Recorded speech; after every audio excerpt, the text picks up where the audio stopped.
Good afternoon, Facebook, TikTok, YouTube, Instagram, wherever I'm reaching you at. You know it doesn't really matter, does it?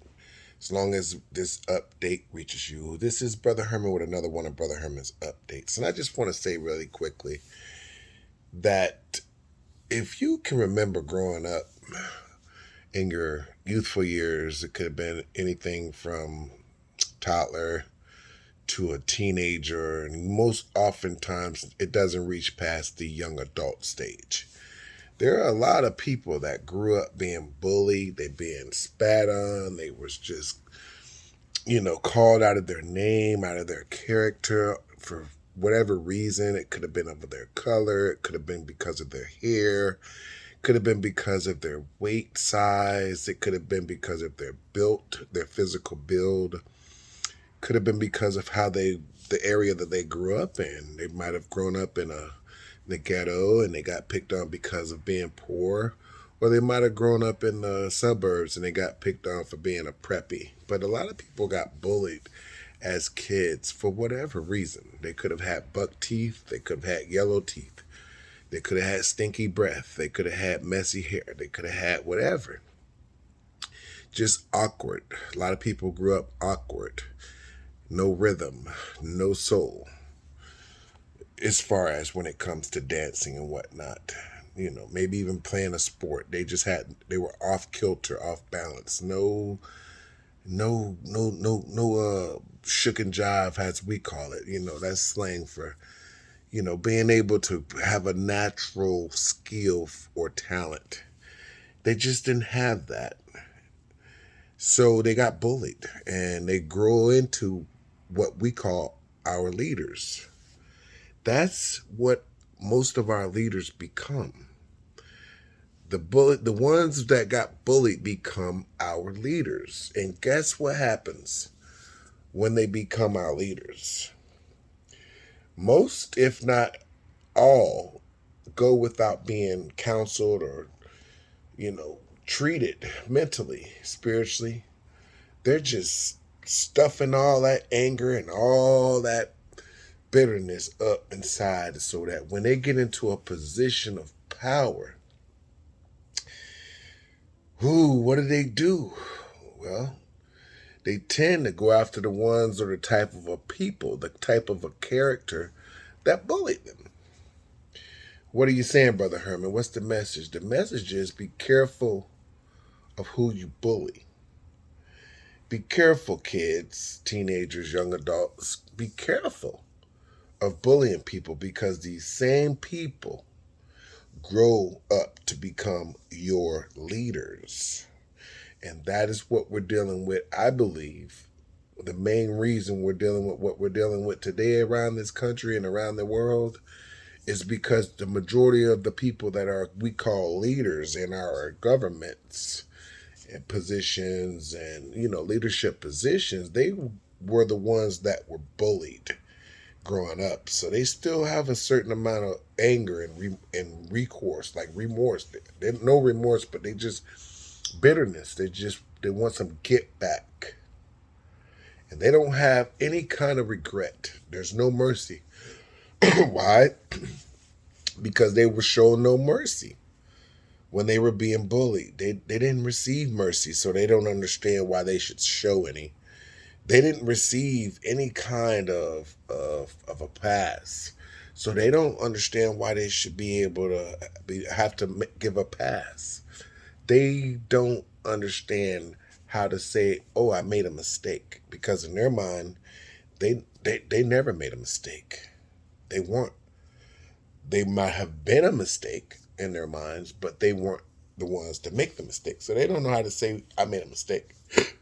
A true leader is someone who knows how to show mercy, show grace, and admit when they make a mistake, because that's the beginning of wisdom. A true leader understands and they seek wisdom. They understand wisdom and they seek after it. They seek knowledge. They chase it. They chase things that are going to help humanity, society as a whole. They're not narcissists and they're not selfish. They're more selfless. That's a true leader. They're looking for ways to help instead of hinder people. So people that hinder people and don't show mercy and no forgiveness and can't admit that they made a mistake in life are most oftentimes those people who were bullied as a child, a teenager, even a young adult.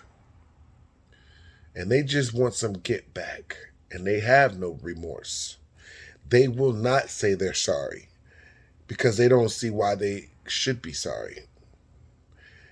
They're past the point of no return in most cases because why they went years and years untreated, uncounseled, no therapy, none that worked, none that was beneficial. Nobody seemed to care about them for them, only what they had to offer them. So they treat people the same way. They didn't love me for me, so I don't love them for them. Now they wanted, whenever time I felt love is when they wanted something. So now that's the way I treat everybody. Well, the sad part to this is that if they don't get help or counsel, some type of a therapeutic session to kick off and start their change in direction, then what's going to happen is they're going to wind up taking their last breath in this type of a state of perception and thinking, which is not good because it is a wear and tear on the soul. So much so that it'll put the soul to sleep. It'll kind of cause death to the soul if left untreated for so long. Why are you saying this, Brother Herman? Because my job is to make sure you understand that just because you were bullied and mistreated growing up don't mean you have to stay that way. And I understand it feels good to get some get back, especially on the ones who actually bullied you growing up. But at the end of the day, if you got a soul and a conscience, that's not the way to go because you feel bad. I know I do. After I do something, even when I think the person deserved it, I feel bad. So that's not the way to go. The way to go is to get help, some kind of counseling, to help you with your anger issues, your bitterness issues, your lack of being able to forgive, which is unforgiveness. Get rid of the backbiting and the slander and the narcissism, thinking that you cannot do any wrong. Get rid of that, because if you don't, you're going to take all of that into another, what we call the spiritual realm when you take your last breath. And I hate to be the one to remind you, but if you don't show mercy, you don't get mercy. If you don't show mercy in the flesh, what makes you think you can expect any in spirit when you take your last breath? If you don't show forgiveness, you receive no forgiveness. And if you go into the spiritual realm with hate in your heart, bitterness, and everything that is opposite of God, do you really think you're going to wind up in God's house? Better yet, here's another better question. Do you really think it's going to be better if you're not inside of God's house? God is a God of forgiveness, a God of mercy, a God of peace, and a God of love. He's a God of justice for all, not for some. God makes sure you pay what you need to pay, even if you didn't pay it in the flesh. He'll make you pay it when you take your last breath. So don't be caught on the side of that fence when you take your last breath, because believe me, if you are, you think you're angry and upset and mad around here just because you got mistreated as a child or whatever, a teenager, a young adult, you think you're angry now? You're going to be super angry and regretting, sorrowful if you go out that way. So do yourself a favor, and everybody else, get some help, get some counseling, look up, even repent. Ask God to help you. Ask Him to help you to remove and lose all of that anger and bitterness and hateful and vengeance and all the things that causes you to treat people, especially people that are less than you, beneath you as far as titles go, as far as status go in society. Don't treat people wrong just because you've been treated wrong. You treat people the way you want to be treated, and I guarantee you when you take your last breath, you'll wind up thanking yourself. Until next time, when I bring another update, I should just go ahead and make this a sermon, shouldn't I? This has been episode number, series 28, and I said 29 last time, but I was mistaken. God is Within, episode number 2. Don't be a bully. Be a leader. I like that. Choose better for yourself.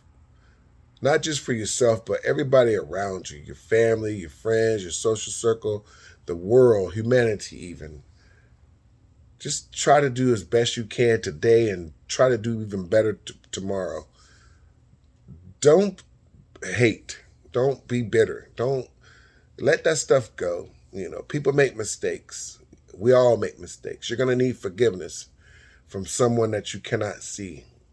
You better give it to those who you can see. Until next time, this is Brother Herman, and I wish you well. I hope God continue to bless us all. May you have a great rest of your afternoon, your day, and your night. Another one of Brother Herman's sermons. Episode number 2. Until that episode number 3, no title yet, series 28, God is Within. Take care of yourself. Brother Herman, sermons, and I'm out.